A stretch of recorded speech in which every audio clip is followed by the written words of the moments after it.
তোমাদের মনে আছে কি একটা সিম্পল সেন্টেন্সে একটা সাবজেক্ট এবং একটাই ভার্ব থাকবে? Look, she is a beautiful girl. এখানে আমরা একটা সাবজেক্ট পাইলাম এবং একটাই ভার্ব আছে।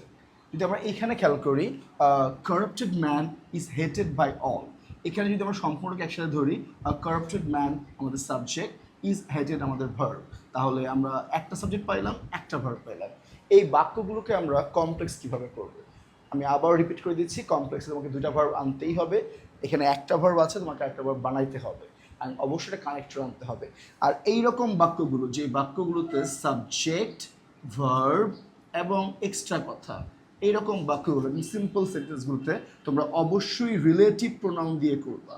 একটা বড় আইডেন্টিফিকেশন আমি দেখিয়ে দিচ্ছি, যে সাবজেক্ট, ভার্ব, এক্সট্রা কথা, সাবজেক্ট, ভার্ব, অবজেক্ট, এইরকম বাক্যগুলোকে আমরা রিলেটিভ প্রোনাউন দিয়ে করবো। আর রিলেটিভ প্রোনাউনকে আমি বুঝাচ্ছি ডাব্লিউএস কোয়েশ্চেন। আমাদের কাছে যে ডাব্লিউএস কোয়েশ্চেন আছে, like who, which, where, when, এইসব ওয়ার্ড দিয়ে আমরা এগুলোকে কমপ্লেক্স করব। তো প্রথমটা দেখিয়ে তোমাদেরকে একটা মজার একটা ট্রিক্স দেখিয়ে দিচ্ছি। দেখো, অ্যাডজেক্টিভ, আমরা এই অ্যাডজেক্টিভের ট্রিক্সটা মাথায় রাখবো। এইরকম বাক্যগুলোতে যে বাক্যে সাবজেক্ট, ভার্ব, এক্সট্রা কথা থাকবে, সেই বাক্যগুলোকে আমরা কিভাবে করব। নাম্বার 1, প্রথম কথা হলো অ্যাডজেক্টিভ। এই অ্যাডজেক্টিভ দেখতে পাচ্ছি আমরা ভার্বের পরে, আর এইখানে আমরা অ্যাডজেক্টিভ দেখতে পাচ্ছি ভার্বের আগে। এই দুইটা সিম্পল ট্রিক্স যদি আমরা মাথায় রাখতে পারি, আমরা খুব সহজে এই রকম সিম্পল সেন্টেন্সগুলোকে আমরা কমপ্লেক্স করতে পারবো। তো যদি অ্যাডজেক্টিভ ভার্বের পরে থাকে তাহলে কি হবে, বা অ্যাডজেক্টিভ ভার্বের আগে থাকে তাহলে কি হবে। প্রথমে আমি দেখাচ্ছি যে অ্যাডজেক্টিভ যদি ভার্বের পরে থাকে তাহলে কি হবে। প্রথমে আমাদের যে সাবজেক্ট আছে সেই সাবজেক্টকে বসালাম, সাবজেক্টের পর একটা ভার্ব নিয়ে আসবো, একটা ভার্ব নিয়ে আসবো। আমি যদি আরো ভেঙে বলি যে তুমি সবচেয়ে ভালো হয় অক্সিলারি ভার্ব নিয়ে আসবা। আরও যদি ভেঙে বলি তাহলে আমাদের ম্যাক্সিমাম ক্ষেত্রে দেখা যায় যদি লাইনটা প্রেজেন্ট টেন্স হয় তাহলে আমাদের অ্যাম, ইজ, আর এই তিনটা ভার্বের মধ্যে সবচেয়ে বেশি পাওয়া যায়। লাইনটা যদি পাস্ট টেন্সকে ইন্ডিকেট করে তাহলে ওয়াজ বা ওয়ার পাওয়া যায়। তাহলে আমরা বলতে পারি ভার্ব নিয়ে আসবো, আরও ভেঙে বললাম অক্সিলারি ভার্ব নিয়ে আসবো, আরও যদি ভেঙে বলি অ্যাম, ইজ, আর বা পাস্ট টেন্সে ওয়াজ, ওয়ার নিয়ে আসবো। তো অক্সিলারি ভার্ব নিয়ে আসলাম আমি। তারপর খেয়াল করি, আমরা যেহেতু সাবজেক্টটা আছে একটা ভার্ব নিয়ে আসলাম, আমরা এক্সট্রা কমপ্লেক্সের জন্য ভার্ব নিয়ে আসলাম। তারপর আমরা কি দিব, সেন্টেন্সের অবজেক্ট, বাক্যে যে অবজেক্ট আছে এটাকে যদি আমরা ভাঙি, subject, verb, article, adjective and object, স্পেসিফিকভাবে যদি ভাঙি আমরা আর্টিকেল, অ্যাডজেক্টিভ, ম্যান, নাউন বা আমাদের মূল সাবজেক্ট, ইজ হেটেড, এক্সট্রা কথা, তাহলে আমরা ভাঙতে পারি। লাইনটা ভাঙলে আমরা অ্যাডজেক্টিভ পাচ্ছি, লাইনটা ভাঙলে আমরা অ্যাডজেক্টিভ পাচ্ছি, এবং এটা আমাদের অবজেক্ট, বা এখানে আমরা একদম ফিক্সড আমরা অবজেক্ট আর সাবজেক্ট পাচ্ছি এখান থেকে। তো সেই অবজেক্টটাকে আমরা বাক্যে প্রথমে নিয়ে আসলাম। তারপর আমরা এখানে কি দিব, আমরা আমাদের যে কানেক্টর বা কমপ্লেক্সের যে মূল কথাটা, কানেক্টরটা, লিঙ্কারটা, ক্লজ মেকারটা, সেই রিলেটিভ প্রোনাউনটা আমরা এখানে বসিয়ে দেব। বসিয়ে দেওয়ার পর কি, প্রদত্ত ভার্ব, আমার বাক্যে যেই ভার্ব থাকবে সেই প্রদত্ত ভার্ব। এখানে কিন্তু আমি আবারও রিপিট করতেছি, আমি কিন্তু বলেছিলাম অক্সিলারি ভার্ব নিয়ে আসবো। তো কেউ কিন্তু এটাকে এখানে মনে করো না, আমরা এই ভার্বটা নিয়ে এসেছি, আর আমাদের প্রদত্ত ভার্ব যেটা আছে সেটা আমরা এখানে বসাবো, অ্যান্ড অবশ্যই সবশেষে আমাদের অ্যাডজেক্টিভটা বসাবো। তাহলে আমাদের অ্যান্সারটা আশা করি খুব সুন্দরভাবে দুইটা সাবজেক্ট, দুইটা ভার্ব এবং লিঙ্কার দিয়ে আমাদের অ্যান্সারটা হয়ে যাবে। তো লুক, আমরা একটু খেয়াল করি এটা কিভাবে করা যায়। তো প্রথমে সাবজেক্ট, সাবজেক্ট কি আছে এখানে আমাদের, শি, ভার্ব নিয়ে আসবো, আমি ভেঙে বলেছি অক্সিলারি ভার্ব নিয়ে আসবো। তো অক্সিলারি ভার্ব নিয়ে আসলে আমরা কি আনতে পারি, ইজ, আমরা আমাদের বাক্যের যে অবজেক্ট আছে সেই অবজেক্টকে ধরে নিয়ে আসি, এ গার্ল। তাহলে আমরা এখানে কি পাইলাম, একটা সাবজেক্ট পাইলাম, একটা ভার্ব পাইলাম। তার মানে কমপ্লেক্স করার জন্য আমাকে মাস্ট বি দুইটা ভার্ব লাগবেই, আমার একটা ভার্ব তৈরি করতে হবে। এবার আমরা কানেক্টর বা ক্লজ মেকারটা দিয়ে দিই, রিলেটিভ প্রোনাউন, যদি জীবন আছে, জীবন থাকলে দিব আমরা হু, যে বস্তু হতো যেমন হুইচ, জায়গা বা স্থান বুঝলে দিতাম আমরা হোয়ার।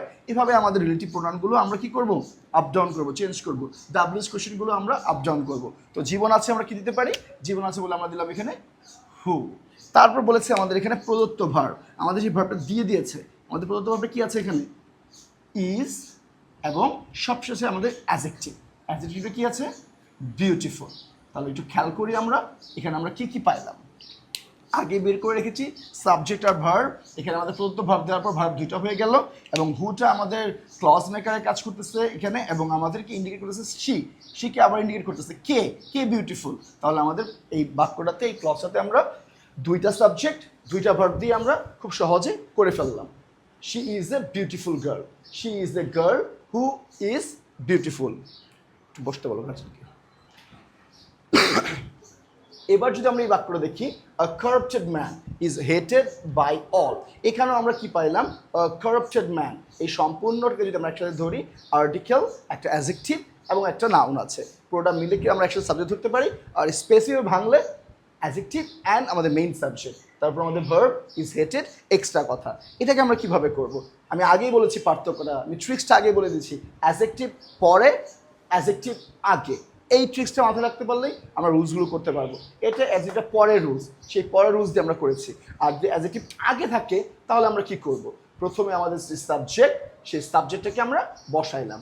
সাবজেক্ট বসানোর পর এখানে আমাদের যদি অ্যাডজেক্টিভটা আগে থাকে তাহলে আমরা আগে আমাদের রিলেটিভ প্রোনাউন নিয়ে এসে পড়ব। আর রিপিট, যদি আমাদের ভার্বের আগে অ্যাডজেক্টিভ থাকে তাহলে রিলেটিভ প্রোনাউনটা আমাদের সাবজেক্টের পরেই চলে এসেছে। আর যদি অ্যাডজেক্টিভটা ভার্বের পরে থাকে তাহলে প্রথমে সাবজেক্ট এক্সট্রা ভার্ব নিয়ে এসে কাজ করে তারপর রিলেটিভ প্রোনাউন দিয়েছে। কিন্তু যদি অ্যাডজেক্টিভটা আগে থাকে আমরা রিলেটিভ প্রোনাউনটা আগে নিয়ে এসেছি। Relative pronoun that means WH question, আমি কিন্তু আগেও বলেছি, আবার মনে করে দিচ্ছি। তারপর কি করব আমরা স্যার? তারপর আমরা একটা ভার্ব নিয়ে আসবো। আর যদি ভেঙে বলি আগের বারের মতো, তাহলে অক্সিলারি ভার্ব নিয়ে আসবো। আর অক্সিলারি ভার্বের মধ্যে কি আছে? অ্যাম, ইজ, আর। পাস্ট টেন্স হলে ওয়াজ, ওয়ার, সেটা আমরা নিয়ে আসবো। আনার পরে আমাদের যে প্রদত্ত অ্যাডজেক্টিভ আছে, যে অ্যাডজেক্টিভকে নিয়ে আমরা এই কাজগুলো করেছি আগে এবং পরে, সেই আমাদের যে আগের যে অ্যাডজেক্টিভ আছে সেই অ্যাডজেক্টিভটা বসিয়ে দেবো। তাহলে আমরা সাবজেক্ট দিচ্ছি, রিলেটিভ প্রোনাউন দিচ্ছি, একটা ভার্ব নিয়ে আসতেছি, ভেঙে বললে আমরা অক্সিলারি ভার্ব নিয়ে আসতেছি, সেই অক্সিলারি ভার্ব নিয়ে আসার পরে আমাদের সেই অ্যাডজেক্টিভ বসিয়ে দিচ্ছি। তারপর আমাদের আর কোনো প্যারা নাই, তারপর বাকি যা আছে সব আমরা বসিয়ে দেব, বাকি সব। আশা করা যায় খুব সহজেই আমরা এই বাক্যটাকে করতে পারবো। তাহলে আমরা দেখি তো কীভাবে করি এটা। প্রথমে সাবজেক্টকে আমরা স্পেসিফিক ভেঙেছি। কারাপ্টেডকে যদি অ্যাডজেক্টিভ করি, সাবজেক্ট আমাদের ম্যান, আ ম্যান। তারপর আমরা রিলেটিভ প্রোনাউন নিয়ে এসেছি। ম্যানটা জীবন আছে, তাহলে আমরা কি নিয়ে আসলাম? হু। আমরা ভার্ব নিয়ে আসবো, স্পেশালি অক্সিলারি ভার্ব নিয়ে আসবো। তাহলে যদি লাইকটা প্রেজেন্ট টেন্সে আছে তাহলে আমরা কি আনতে পারতেছি এখান থেকে? Is, a man who is. এবার আমাদের যে অ্যাডজেক্টিভটা আছে, যাকে নিয়ে আমাদের কাজ, আগের অ্যাডজেক্টিভ পরের অ্যাডজেক্টিভ, ভার্বের আগে অ্যাডজেক্টিভ ভার্বের পরের অ্যাডজেক্টিভ, সেই অ্যাডজেক্টিভকে নিতেছি আমরা corrupted, a man who is corrupted. তারপর বলেছি আর কোনো বাক্য ধরবো না, আমরা যা আছে লিখে দিব। তাহলে কি পাচ্ছি আমরা? Is hated by all. তাহলে দেখি তো আমরা এর মধ্যে কি কি পাইলাম। আমাদের আগে আমাদের প্রদত্ত সাবজেক্ট আছে, একটা আমরা কানেক্টর বা ক্লজ মেকার ইউজ করলাম, আমরা একটা ভার্ব নিয়ে এসেছি, আমাদের আগেই ভার্ব আছে। তাহলে আমরা খুব সহজে কি পাইলাম এখান থেকে?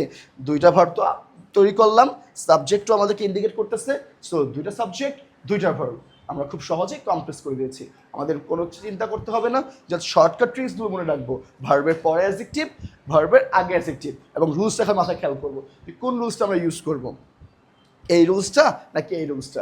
যদি অ্যাডজেক্টিভ ভার্বের পরে হয় তাহলে আমরা এই রুলসটা ইউজ করবো, অ্যাডজেক্টিভ ভার্বের আগে হলে আমরা এই রুলসটা ইউজ করবো। তোমরা খুব সহজেই এক্সাম্পলগুলো দেখে, এক্সারসাইজগুলো দেখে তোমরা আইডেন্টিফাই করবা অ্যাডজেক্টিভ কোথায় আছে, ভার্বের আগে নাকি ভার্বের পরে, দেন তুমি সেই রুলসটা ইউজ করবা। আশা করা যায় খুব প্যারাহীনভাবে তুমি সিম্পল থেকে ক্লজ করতে পারবা। So think different, do different.